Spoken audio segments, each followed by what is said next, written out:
Здраво и добро дојдовте во уште едно видео, каде што во ова видео ќе говориме за производство на микробни протеини. И да започнеме. Во 50-тите и 60-тите години од минатиот век имаме голем пораст на популацијата. И се сметало дека ќе настане недостаток на протеини во исхраната, бидејќи главно се користела растителна исхрана, користеле различни житни култури, овошје и слично. Нормално постоело, се користело и месо и млечни производи и јајца, но не биле толку достапни како денес. Немало големи индустрии кои произведувале месо, млеко и јајца и биле поскапи. И денес храната која содржи протеини е поскапа, така месото, млекото и јајцата се многу поскапи него пиперки да купиш. Во ред.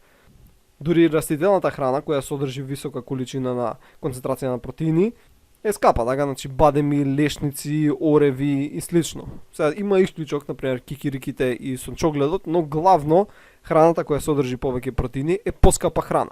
И бидејќи растела брзо популацијата, сметале дека луѓето ќе купуваат храна која е поевтина и ќе немаат доволно протеини во исхраната. Поради тоа, голем дел од научниците се свртеле кон микроорганизмите, да го бараат решението таму, бидејќи микроорганизмите можеш да ги размножуваш, односно можеш да вршиш производство со нив во кое било време од годината. Не е битно дали е лето, дали е зима. Додека растенијата, например, можеш само кога е поволен период, така пролет, лето, есен, додека микроорганизмите можеш кога било. Например, исто така, побрзо растат растенија и животни, така на растението му треба цела година порасне, микроорганизмиве ставише на лажица микроорганизми во посебен сад и за една недела можеш да добиеш неколку буриња. Пред, многу побрзо растат наспрема растенија и животни и можат да користат отпад како храна. Ти ако одгледуваш животни, ти треба да им даваш храна. И микроорганизмите им треба храна, али они можат да користат материи кои за нас се отпадни, така отпадни производи. Но тие нормално мора да бидат од органско потекло. Така некоја храна која не се искористила наместо муволоса така у земја, може да се продаде на индустрија која ќе искористи за производство на микроорганизми. Скоро сите индустрии кои имаат органски отпад можат да го продадат, наместо да го фрлат, можат да го продадат на оваа другава индустрија која ќе го купи и ќе го искористи за производство на микроорганизми. Ќе имаат помалку загуба. Може да се користат и комунални води, наместо само така комуналните води да течат во река, може да се користат за производство всушност на храна. Нормално, иако сега ги спомнувам ко позитивните страни, знаеме дека не е се така лесно и убаво, бидејќи ние кога идеме во супермаркет не купуваме тегли со бактерии. Сега, кои се негативите? Една негативна работа е дека, барем порано, таму каде што е потребно да се користат микроорганизми во исхраната, се мисли на земјите каде што е потребно, не може да се користат. Зошто? Бидејќи за се впостави ваква индустрија треба добра инфраструктура да има развиено земјата, треба да има големи финанси и треба да има експерти кои ќе можат да го работат. А земјите, каде што најчесто има недостаток на протеини во исхраната, се сиромашни земји, така што не може ни да развијат оваа индустрија. А бактериите и кваците, ако ги конзумираме во големи количини, те имаат многу ерена и тоа може да прави проблеми со бубрезите, се прават камчиња и така натаму. И трет проблем е неинформираност на јавност, односно како ова воопшто ќе се прифати. Во смисол ќе речат како ја да јадам бактерии, како да јадам кваци, тоа е штетно, од нив се разболуваш и така натаму. Поентата е ти јадеш квасци секој ден и вака. Например, ако испиеш чашен јогурт, ти внесуваш квасци и бактерии. Ако јадеш леп, ако јадеш јаболко, што и да јадеш, ти внесуваш некакви микроорганизми. Сега нормално тие се у мали количини, ако би ги внесувал ти онака со лажица да јадеш само бактерии, тоа е друга работа. Но ако би се продавале од оваа индустрија, тие ќе бидат убиени претходно, ќе бидат термички обработени или пак протеините ќе бидат отстранети само од нив и така ќе се продава протеинот. Али повторно, јавноста малце потешко ќе го прифати ова. Исто ќе спомнат, како вие користите отпад, ние сега го јадеме отпадот, како така тоа не е добро, има причина зашто е отпад, тој треба да се фрли. Но поентата е протеинот си е протеин. Аминокиселините од кај се дојдени нема врска. Дали е од отпад или не е од отпад, не прави тоа разлика. Но окей, тоа е еден од поголемите проблеми. Како јавноста ќе го прифати продуктот. Ако не го купуваат, не може индустријата да прави профит и ќе пропадне. Окей, сега, што се може да се користи како храна за микроорганизмите за производство на протеини? Може да се користат јаглеводороди, односно соединенија кои што содржат јаглерод и водород. Некои карактеристики кои сега ќе спомнеме дека алифатичните јаглеводороди лесно се асимилираат од страна на кваците и бактериите, додека ароматичните потешко. Оптимално да се користат алкани со 9 С атоми. Не мора, може и други, ќе видиме, но обично тоа е една од најубавите јаглеводороди со 9 С атоми. Незаситени, ако се потешко се деградираат од заситените, значи ако има двојни врски може тоа да биде проблем. Соединенија со линеарни, односно прави низи, полесно се хидролизираат него тие кои се соразгранети. Значи ова се некои карактеристики. Сега, можеме да користиме гасовити јаглеводороди, односно може да се користи метан, пропан и бутан. Главно метан се користи, бидејќи природен газ го имаме во изобилство. Но има проблеми. Метанот, да, може да се користи за производство на протеини од страна на микроорганизмите, но метанот е многу западлив. Сега, ти можеш да го користиш и се користи во различни индустрии, но треба да имаш следно ниво на предпазливост. Не може да биде утнав работата, добро, умреа бактериите и ништо не е проблем. Треба многу да се пази, бидејќи може метанот да се запали и да имаме голема експлозија. Бидејќи ние ќе треба да работиме со големи количини на метан. И ќе треба многу повисоко ниво на предпазливост него ако би се работело со некој друг субстрат за бактерии.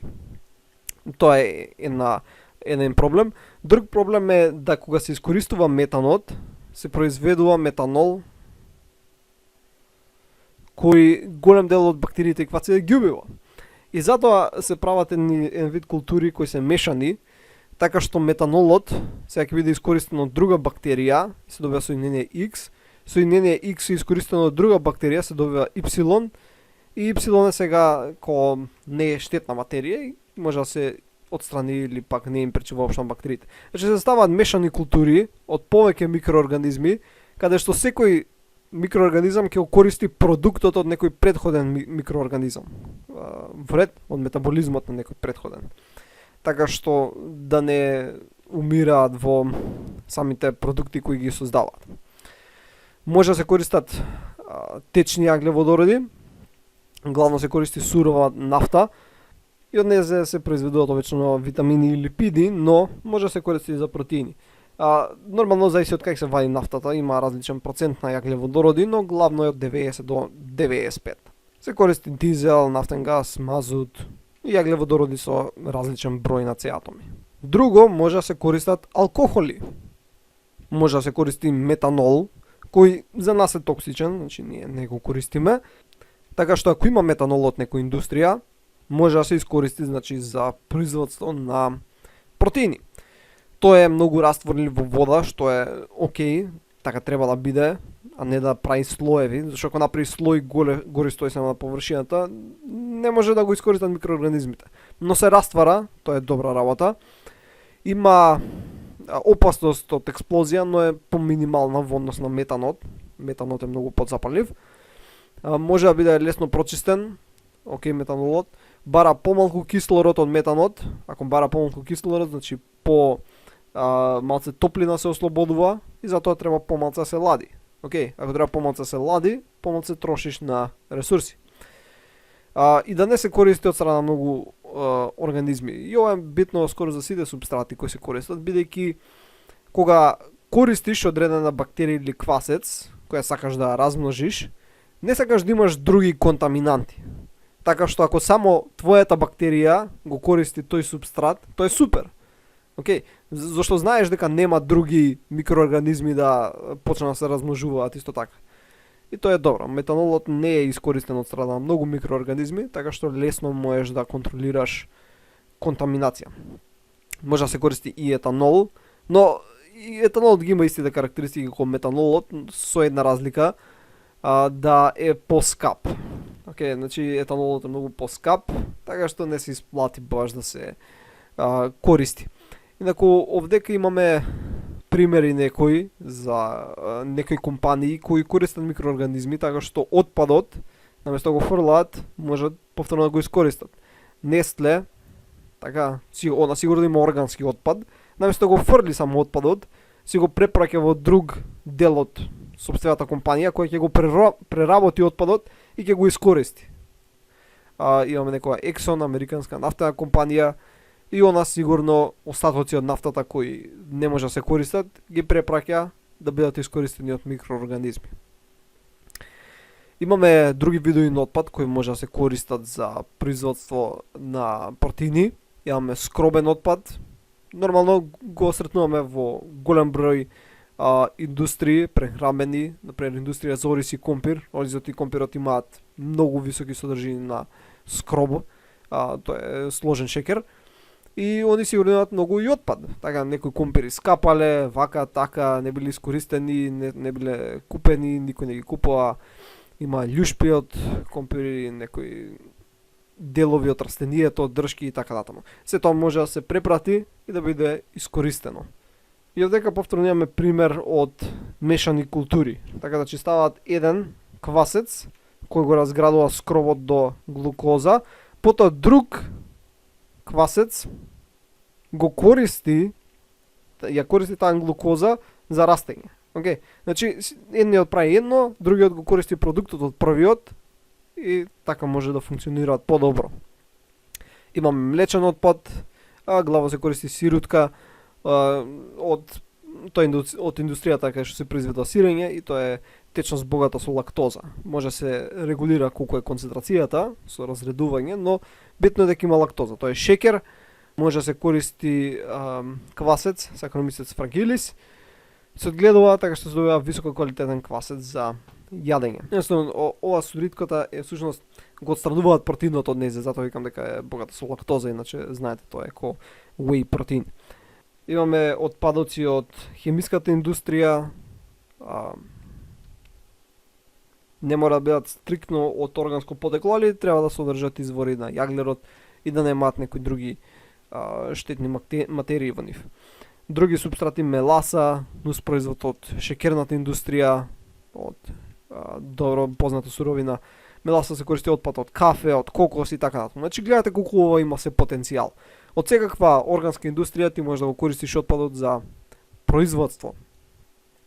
Има века некои карактеристики кои треба да ги поседуваат микроорганизмите кои сакаш да ги користиш за производство на протеини. Треба да не бидат патогени и да не бидат токсични, многу логично, не сакаш муштериите да умрат кои ги конзумираат, значи не треба да биде патоген и токсичен. Треба да има квалитетен протеин, веќе протеинот, знаете, има состоја на аминокиселини, некои се есенцијални, некои се неесенцијални.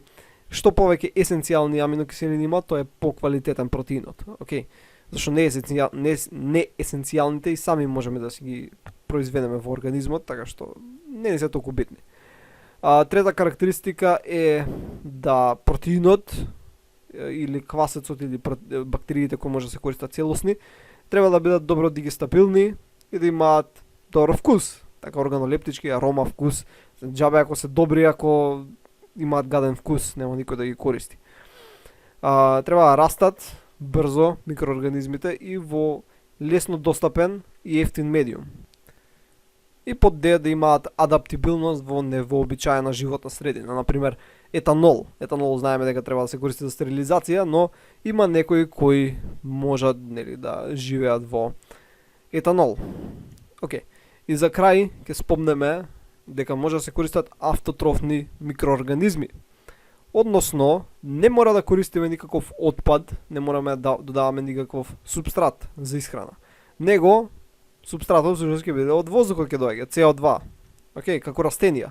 Зимаат CO2, користат сончева светлина, али микроорганизми се така што се размножуваат многу брзо. И вакви се например алгите. Така, значи алгите растат многу брзо и користат јаглерод од воздухот. Така што ги си речеш, и ова е супер, само ќе направиме вакви големи базени кои се прават и се користат и ќе произведеме алги на масивно ниво. Така, главно едноклеточни алги, значи не мислам на оние што се онакви лигави у реки што ги гледате, него едноклеточни, кои растат многу брзо, се размножуваат. И тоа е се супер и се користи една алга спирулина која се нарекува, но има проблеми. Зашто алгите има таков метаболизам да ако навлезат во стационарна фаза, дури и пред тоа во лог фазата, натрупуваат многу штетни продукти. Океј, значи многу штетни соединенија, дури насобираат цианидни соединенија од јаглеродот и азотот кои го асимилираат. Значи може да направат и цианидни соединенија и главно може да бидат многу штетни, особено кај голем број индивидуи, дури предизвикуваат диареја, не се добро дигестибилни. Иако протеините им се добри. Значи протеините им се релативно добри, али алгите како целина не се баш добри за јадење. Барем не од страна на сите индивидуи. Некои индивидуи можат, како што некои може да пијат млеко, некои не можат. Постојат и не мора да бидат алги, постојат и бактерии кои може да се користат, кои се автотрофни. Али автотрофните бактерии се анаеробни, не користат кислород, а за да одржиш анаеробна средина е многу тешко. Многу треба труд за да се одржи анаеробна средина, така што не е исплатливо. Океј, тоа беше се за ова видео, се надевам дека научивте нешто ново и ќе се видиме во наредното видео. Довидување.